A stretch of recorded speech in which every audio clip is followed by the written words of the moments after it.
Landing a high-paying client without a portfolio might sound impossible, but I did it. And in this video, I'm going to show you how I landed a 1,400 web design client without having any work to show for it. Hey friends, welcome back to my channel. If you're new here, my name is Elisa and I'm a web designer. I help entrepreneurs optimize their websites for better conversions. I've also been making videos here about design, strategy, and no-code tools. So if that's your vibe, you're in the right place. So today I'm breaking down the exact steps from the outreach to the cold email. So if you're trying to land your first client or your next client, you're gonna wanna stick around for this one. Now let's talk about the most important thing that made all of this possible, which is the mindset. I simply stopped waiting to feel ready. I used to think that I needed a website or the perfect portfolio stacked with previous work to actually get started. But the truth is that none of that matters if you can clearly communicate and solve a problem. So I try to focus more on value instead of making an impression, because I knew that I could deliver clients even if I hadn't worked with anyone before. So I focused on understanding the client needs, the client problems, instead of showing off my design skills.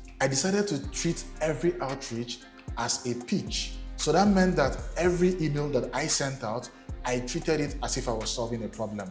And that shift changed how I approach things and people started noticing. So here are the exact steps that I took that actually made a difference. First of all, I decided to niche down. So instead of messaging a whole lot of people in different industries, I decided to focus on one industry, which was the beauty industry. And this was because I had prior experience dropshipping in that particular industry. So I focused on beauty brands that were clearly trying to grow their businesses. And that made my messaging hyper relevant and very, very, very easy to personalize. I audited and pointed out real issues. I didn't just say, hey, I'm a designer, hire me, in our company, we do so and so. I actually looked through the website and found real problems that were stopping them from moving a step further in their journey. Looking out for slow load times, confusing navigation, or outdated branding. And the most important thing was that I gave a quick upfront. I mentioned simple ways that they could tweak some things and make a whole lot of changes that will impact their business. Now, what that meant was that built trust immediately and showed that I actually knew what I was talking about. Now, before I talk about the email that I sent that actually got the conversation rolling, I want you to first of all understand that I've said it in my previous videos about how I got into web design and how I started solving problems for people. And I'm going to link the video somewhere in the description so that you can check it out after this video. So to the email that got the response and got the conversation started, I started by sending out a particular email with a particular subject line. And in the subject line, of course, this email that you're seeing on the screen has a lot of information that is being redacted, and these are mostly personal information. So to the subject that actually got it whole rolling, it started with important changes impacting your website. So when I send that to them and they see that notification and it says important changes impacting your website, it doesn't look salesy. It looks as if, oh, there's a problem with the website and they need to understand what it is, or at least give it some thoughts. And that way the open rates were much higher. So coming down to the body of the email, it says, of course, you have the first part that's sort of the felicitation. So hi, whatever their name was, of course, had to reach out to the business owner. Now, if you're wondering how to get the names of business owners, I did talk about how I got clients from Instagram, and I'm going to link the video somewhere up here, and then you can check that out as well in the description after the video. So starting off the email, it starts off with felicitations, and then it moves deep down and says, I took a deep dive into your brand and I must commend your efforts, redacted, but your website was concerning. Letting them understand that, appreciating them first for the work that they actually put in their brand, but then also stating that there were some issues with their website, and also following that up with, so I've created a checklist for you, and the goal of your website is to make sales. When implementing this, you're on your way to achieving great success for your business. So they understand that, okay, there's a checklist coming through, which is what comes up next. And then I list out all the problems because I said earlier that I'm actually going to edit their website and tell them what I found out and how they can make those changes.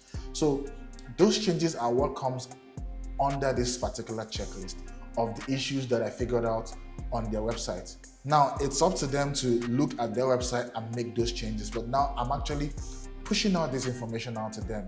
And what this does is that it makes me not to look salesy. I'm not coming out and telling them, oh, hi, I am a web designer, I help so people, I can get you this, I can get you that. No, it basically tells them what the problem on their website is and how they can actually move on to solve these problems.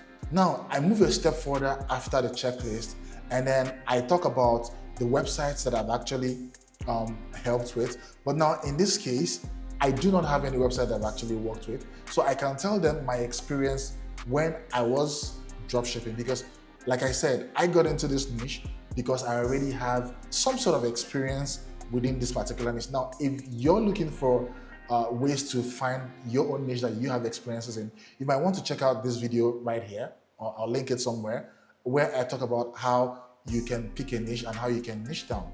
So what you're going to want to do in this particular, under the next paragraph, where after giving them what the checklist is all about, is that you're going to tell them what your experiences are. And you can say something like, I'd be happy to share, more stories of how you've worked on so, or how these things affect other people that you've seen it and they made those changes and it impacted their businesses. And then you can say, if you find this helpful, but you don't have time to implement the changes yourself, I'd be happy to help, right? Now, business owners are very, very, very, very busy people. And anything that is going to alleviate the pain that they feel, especially pain that comes with their business, they would go for it because they have a whole lot of things going on in their life. And seeing that you've actually mentioned these things, it puts you across, or you come across as an expert in that particular field. So they tend to trust your own opinions because they go back to their own website, they tend to see these changes that you mentioned, and they take you as an expert in the field. So when you say the things along the lines of, I hope you found this helpful, but if you don't have the time to implement it, I can help you, I'll be happy to assist, immediately they will jump at this request. Now, you send out a link to book a meeting with them or to set out a particular schedule, and you guys hop on a video call or a voice call, whichever one is much more convenient for the both of you. And then that is how you get the conversation rolling from there.